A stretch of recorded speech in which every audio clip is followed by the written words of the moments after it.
क्या संसार में कोई भी शब्द निरर्थक है? क्या कोई ऐसी जड़ी बूटी है जो रोग का निवारण ना करे? नहीं। ठीक इसी प्रकार इस संसार में कुछ भी अयोग्य या निरर्थक नहीं होता।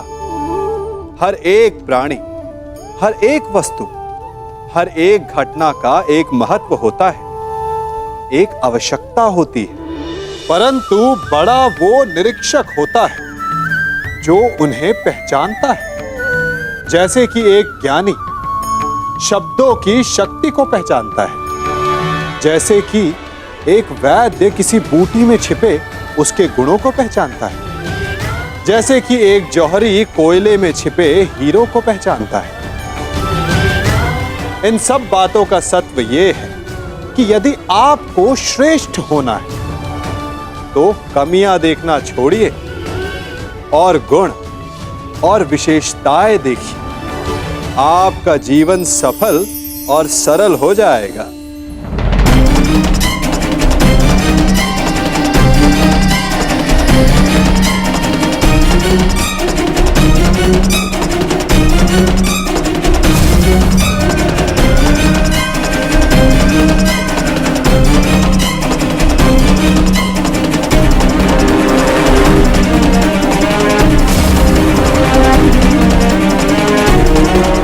भीम उठिए।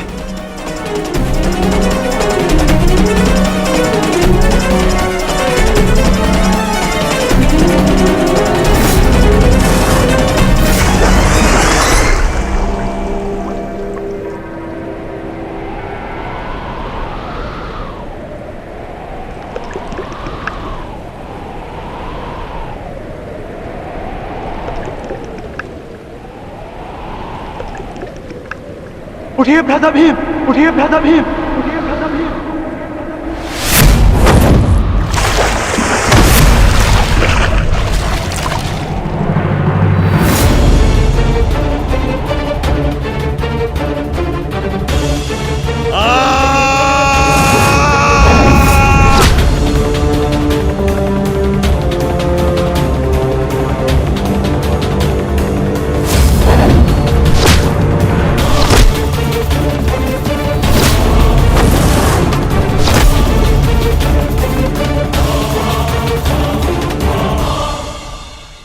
प्रतिज्ञा ली थी ना तुमने कि तुम मेरी जंगा तोड़ेगा। आज मैं प्रतिज्ञा लेता हूं। तुझे मारने के पश्चात, उन पांडवों का वध करने के पश्चात, उस 5 पतियों वाली पांचाली का पूरे कुरु सभा के बीच फिर से वस्त्र हरण करूंगा और अपनी इसी जंगा पर बिठाऊंगा।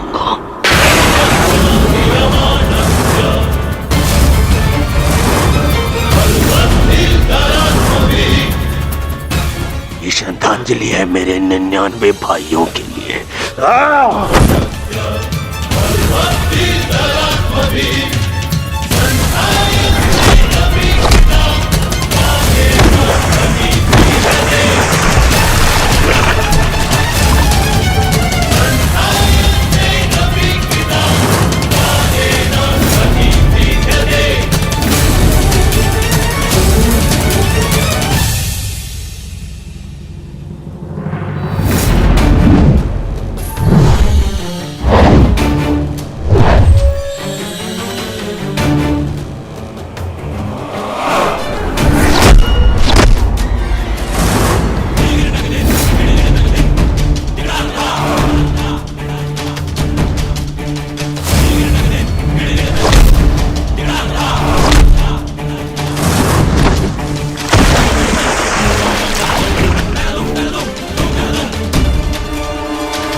प्रहार करो इस पर।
ये हो क्या रहा है? स्वयं स्वयं महाबली बलराम के होते हुए इस प्रकार नियम का उल्लंघन कैसे हो सकता है? बलराम को कुछ करना होगा। ये छल है बॉस।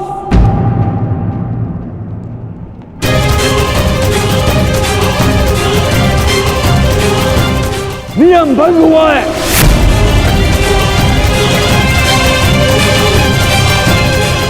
रुक जाइए दाऊ।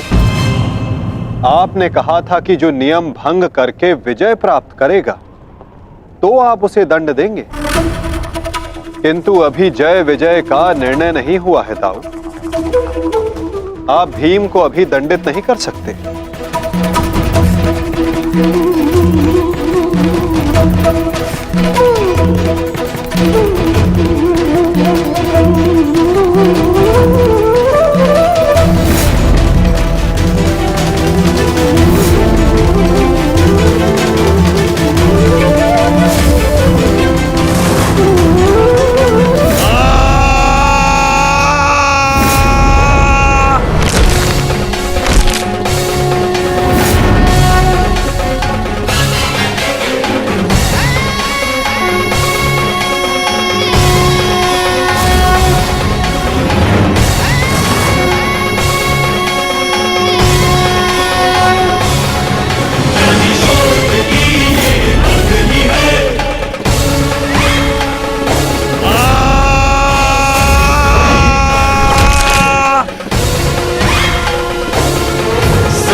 अंत हो गया, अधर्म का अंत हो गया।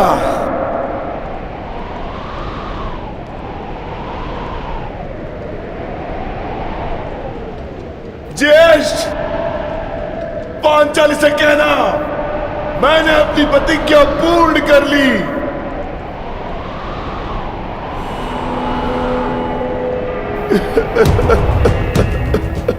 मैंने अपनी प्रतिज्ञा पूर्ण कर ली, पूर्ण कर ली, पूर्ण कर ली।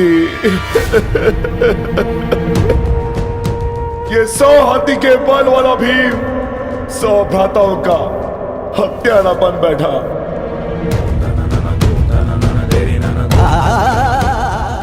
आज ये देवपुत्र अपने भ्राताओं का रक्त पीने वाला राक्षस बन बैठा।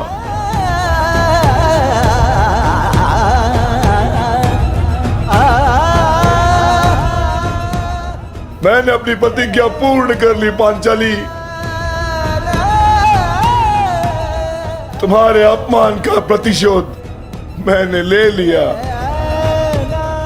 इस महायुद्ध में, इस महाभारत में मैं विजयी हो गया।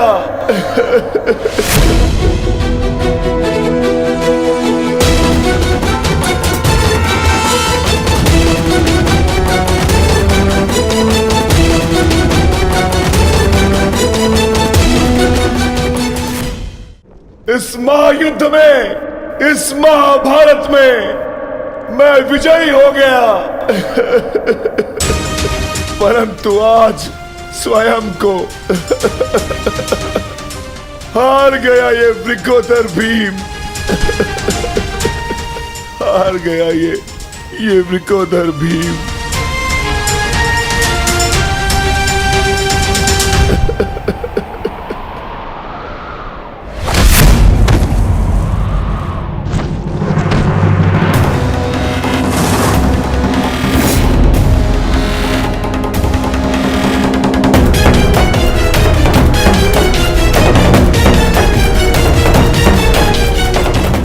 मैंने कहा था ना भीम, यदि किसी ने नियम तोड़कर विजय पाई तो मैं स्वयं उसके प्राण हर लूंगा।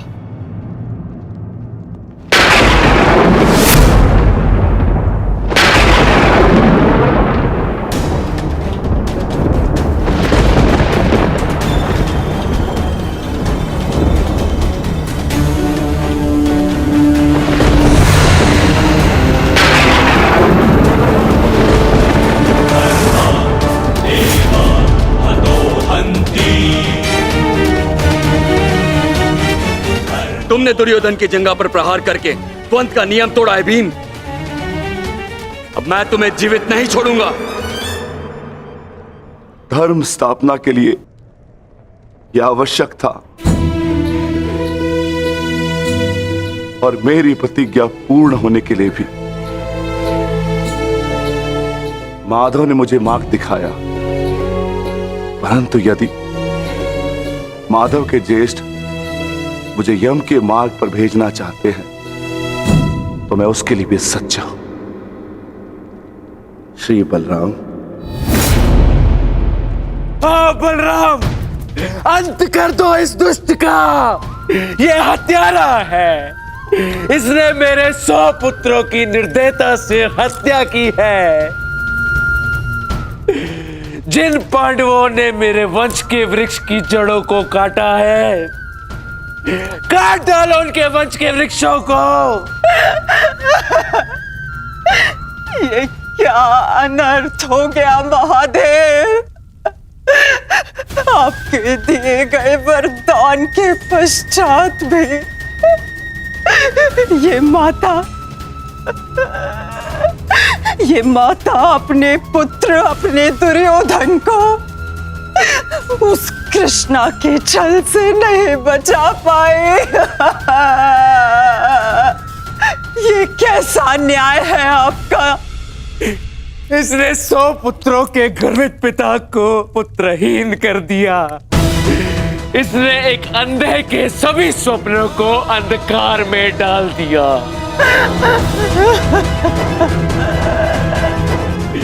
अंत कर दो इसका, मार डालो इसको हलधर। यदि मुझे कोई तर्पण करने वाला जीवित नहीं, तो इनका तर्पण करने वाला भी शेष नहीं होना चाहिए।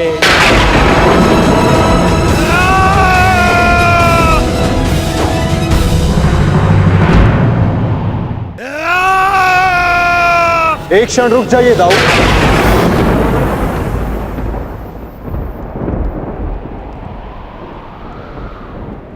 नहीं कान्हा, अब मत रोकना मुझे।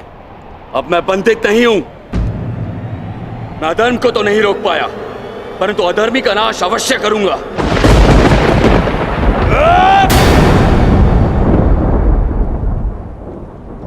किंतु अधर्म कहां हुआ है दाऊ?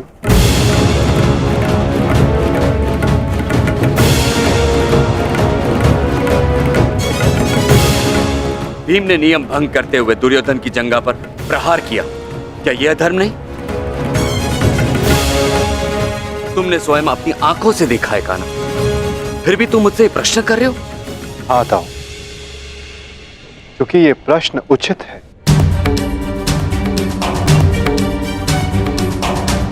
माना कि गदा युद्ध में कमर से नीचे प्रहार करना गदा युद्ध के नियमों के विरुद्ध है, परंतु गदा युद्ध तो तभी समाप्त हो गया था दाऊ, जब दुर्योधन ने भीम के हाथों से गदा गिरा दिया था। किंतु उसके पश्चात क्रोध के कारण दुर्योधन निहत्थे भीम पर निरंतर गदा से प्रहार करते रहे। क्या यह उचित था दाऊ?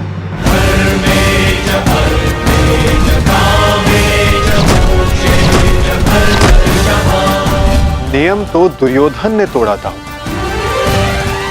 विकोदर भीम ने तो केवल आत्मरक्षा का प्रयास किया था, जिसके कारण विकोदर को विवश होकर दुर्योधन की जंघा पर प्रहार करना पड़ा।